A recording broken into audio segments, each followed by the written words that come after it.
നമ്മുടെ തൊഴിലാളി സർക്കാർ ഭരിക്കുന്ന നാട്ടിൽ ഓരോരുത്തർക്കും ഓരോ നിയമമാണ്. മേലണന്മാർക്ക് ഒരു നിയമം, പാവപ്പെട്ട ജനങ്ങൾക്ക് വേറൊരു നിയമം.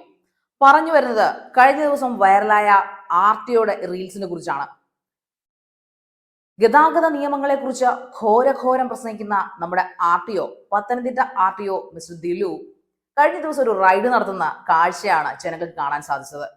അതായത് ഒരു ബസ്സിൽ കയറിയിരുന്നുകൊണ്ട് അദ്ദേഹം കൂളിംഗ് ഗ്ലാസ് ഒക്കെ വെച്ച് ഒരു സിനിമാ നടൻ സ്റ്റൈലിൽ അങ്ങ് വണ്ടി ഓട്ടുകയാണ്.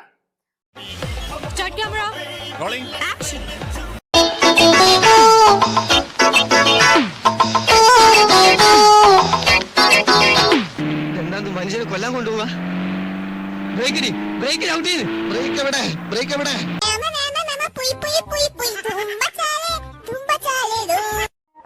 വണ്ടി ഓടുന്ന ചുമ്മാ ഒന്നുമല്ല, സീറ്റ് ബെൽറ്റ് ഇട്ടിട്ടില്ല, വണ്ടിയിൽ മുഴുവൻ തോരണങ്ങൾ, കാഴ്ചമറയ്ക്കുന്ന സംഭവ വികാസങ്ങൾ എല്ലാം ആ വണ്ടിയിലുണ്ട്. ഇതെല്ലാം RTO ആയതുകൊണ്ട് ചിലപ്പോൾ അദ്ദേഹത്തിന് നടത്താൻ സാധിക്കുമായിരിക്കും. പിന്നെ എന്തിനാണ് ഈ പ്രഹസനം മിസ്റ്റർ RTO? കാരണം കഴിഞ്ഞ ദിവസം അതിന് മുമ്പിറങ്ങിയ ഒരു വീഡിയോയിൽ ഏതാണ്ട് 30ഓളം ഉദ്യോഗസ്ഥർ ഓരോ 30 മീറ്ററും അകലെ നിന്നുകൊണ്ട് ജനങ്ങളെ തടഞ്ഞു നിർത്തി വാഹന പരിശോധന നടത്തുന്ന രംഗങ്ങളാണ് കുറച്ച് ദിവസങ്ങൾക്ക് മുമ്പ് ജനങ്ങൾക്ക് കാണാൻ സാധിച്ചത്. അതിൽ അവര് പറയുന്നത്, ഉദ്യോഗസ്ഥർ പറയുന്നത് എന്തെന്ന് വെച്ച് കഴിഞ്ഞാൽ, ഞങ്ങൾ ജനങ്ങളെ ഗതാഗത നിയമങ്ങളെ ബോധവൽക്കരിക്കുകയാണെന്നാണ്. സീറ്റ് ബെൽറ്റ് ഇടുന്നതിന്റെ പ്രാധാന്യത്തെക്കുറിച്ചും ലൈസൻസ് ഒറിജിനൽ കൈ കൊണ്ട് നടക്കുന്നതിന്റെ പ്രാധാന്യത്തെക്കുറിച്ചും ഒക്കെയാണ് അന്ന് അവരുടെ വിളമ്പിയത്. 40ഓളം ഉദ്യോഗസ്ഥർ ഏതാണ്ട് 7-8 സ്കൂളുകളായിട്ട് ഇവിടെ നിന്നുകൊണ്ട് ഈ ചെക്കിംഗ് നടത്തിക്കൊണ്ടിരിക്കുന്നത്. ഏറ്റവും പ്രധാനമായിട്ട് ഉദ്ദേശിക്കുന്ന സീറ്റ് ബെൽറ്റ് ഇടാതെ നിരവധി ആൾക്കാർ ഇവിടെ ഓവർ സ്പീഡ് ചെയ്യുന്നു. പിന്നെ വെറുതെ ആവശ്യമില്ലാത്ത കാര്യങ്ങൾ പറയരുത്. ഓവർ സ്പീഡ് നോക്കുന്നുണ്ട്. ഇപ്പൊ ഇവരെ ബ്ലോക്ക് ആയതുകൊണ്ട് ഓവർ സ്പീഡ് കിട്ടുന്നില്ല. എല്ലാ കാര്യങ്ങളും നോക്കുക, എല്ലാ വണ്ടിയും ചെക്ക് ചെയ്യുക. ഈച്ച് ആൻഡ് എവരി വെഹിക്കിൾ ഞങ്ങൾ ചെക്ക് ചെയ്തുകൊണ്ടിരിക്കുക. ആദ്യം പറഞ്ഞത് നടന്നാലും രണ്ടാമത് പറഞ്ഞത് നടക്കുന്ന ലക്ഷണം കാണില്ല. കുറ്റങ്ങളുള്ള വാഹനങ്ങൾ മാത്രം പിടിച്ച് സൈഡിലേക്ക് ആക്കുന്നു, ബാക്കിയുള്ളവരെ ഉപദേശിച്ച് വിടുക ചെയ്തുകൊണ്ടിരിക്കുന്നത്. ബഹുമാനിക്കും. KSRTC എന്നുള്ള വിട്ടുവീഴ്ച തരത്തിൽ 1-ാം തീയതി മുതൽ നിർബന്ധം വേറെ ഇടുക. ഇപ്പൊ ആൾറെഡി ഉണ്ടല്ലോ, പുതിയ വണ്ടിയല്ലയോ, ഇട്ട് പോകണ്ടല്ലയോ, ഇട്.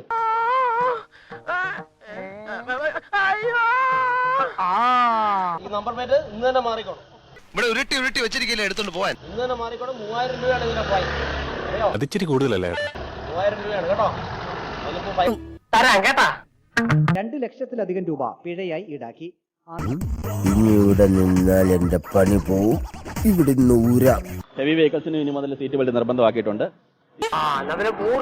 എന്നാൽ RTO വണ്ടി ഓടിച്ചപ്പോൾ മാത്രം എന്തുകൊണ്ട് സീറ്റ് ബെൽറ്റ് പൊട്ടിപ്പോയോ? സീറ്റ് ബെൽറ്റ് ഇട്ടില്ല.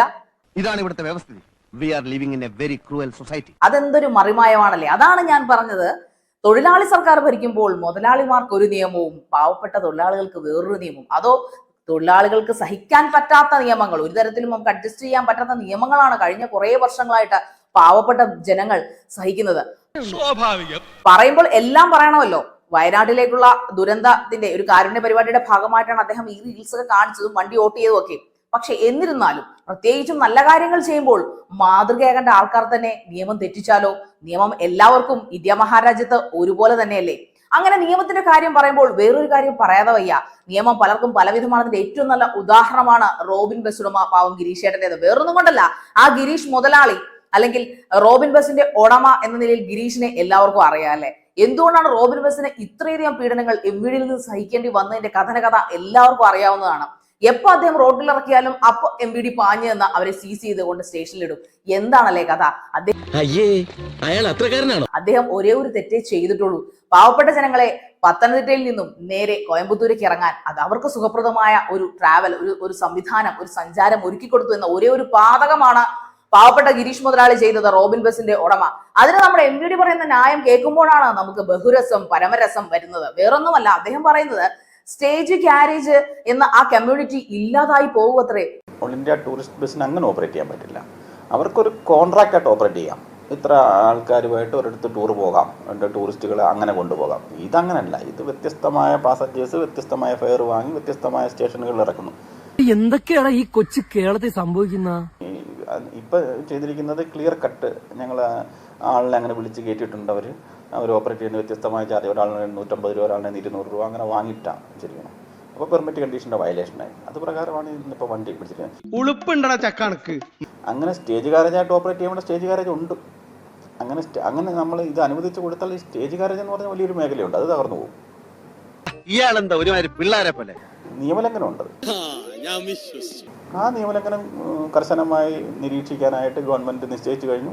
അത് ഞങ്ങൾ ചുമതലപ്പെടുത്തിയിട്ടുണ്ട്. അത് ഞങ്ങൾ ചെയ്യും.